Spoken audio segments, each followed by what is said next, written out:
Kozhikode west ഹില്ലിലെ mobile മോഷണ കേസിലെ പ്രതി പിടിയിലായിരിക്കുന്നു. തമിഴ്നാട് സ്വദേശി മുരുകാനന്ദമാണ് അറസ്റ്റിലായത്.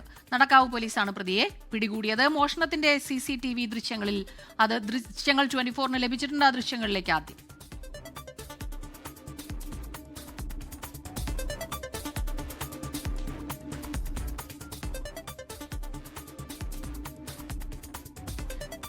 ഈ മാസം 5-ാം തീയതിയാണ് ഈ മോഷണം നടന്നിരിക്കുന്നത്. വാല്യൂ സൂപ്പർ മാർക്കറ്റ്, അതുപോലെ തന്നെ തൊട്ടടുത്തുള്ള സൂര്യോദയം റെസ്റ്റോറന്റ്, ഈ രണ്ട് ഇടങ്ങളിൽ നിന്നാണ് മൊബൈൽ ഫോണുകൾ മോഷണം പോയിരുന്നത്.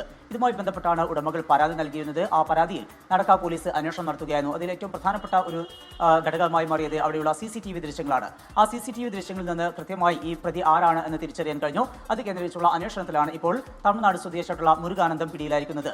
പ്രതിക്ക് ഈ സമീപത്ത് CCTV ഉള്ളതോ മറ്റൊന്നും തന്നെ പ്രതിയുടെ ശ്രദ്ധയിൽപ്പെട്ടിട്ടില്ല. അതുകൊണ്ട് തന്നെയാണ് അത്തരത്തിലുള്ള ഒരു മോഷണം നടത്തിയതും അവിടെ നിന്ന് വളരെ കൂളായി ഈ വ്യക്തി അവിടെ നിന്ന് പുറത്തേക്ക് പോകുന്നതും. എന്തായാലും ഇതുമായി ബന്ധപ്പെട്ട് ഇപ്പോൾ പ്രതിയുടെ അറസ്റ്റ് പോലീസ് രേഖപ്പെടുത്തിയിരിക്കുന്നു. ഇയാൾ നിരവധി മോഷണ കേസുകളിൽ പ്രതിയാണ്. കഴിഞ്ഞ 4-ാം തീയതിയാണ് മറ്റൊരു കേസിൽ അറസ്റ്റിലായിരുന്ന ഈ പ്രതി റിലീസായത്. അതിനുശേഷമാണ് 5-ാം തീയതി ഇത്തരം ഒരു 2 ഇടങ്ങളിൽ നിന്നായിക്കൊണ്ട് മൊബൈൽ ഫോൺ മോഷണം നടത്തുകയും ചെയ്തിരിക്കുന്നത്. മൊബൈൽ ഫോണുകളും അതുപോലെ തന്നെ ലാപ്ടോപ്പും മോഷ്ടിക്കുക, അത് വിറ്റുകൊണ്ട് ആർഭാടമായി ജീവിക്കുക, മറ്റ് അത്തരത്തിലുള്ള ഇത്തരത്തിലാണ് ഈ പ്രതിയുടെ ജീവിതം മുന്നോട്ട് പോകുന്നത്. പിടിയിലായിട്ടുണ്ട്. തമിഴ്നാട് സ്വദേശിയാണ് പിടിയിലായത്. സമീർ C. മുഹമ്മദാണ് വിവരങ്ങൾ നൽകിയത്.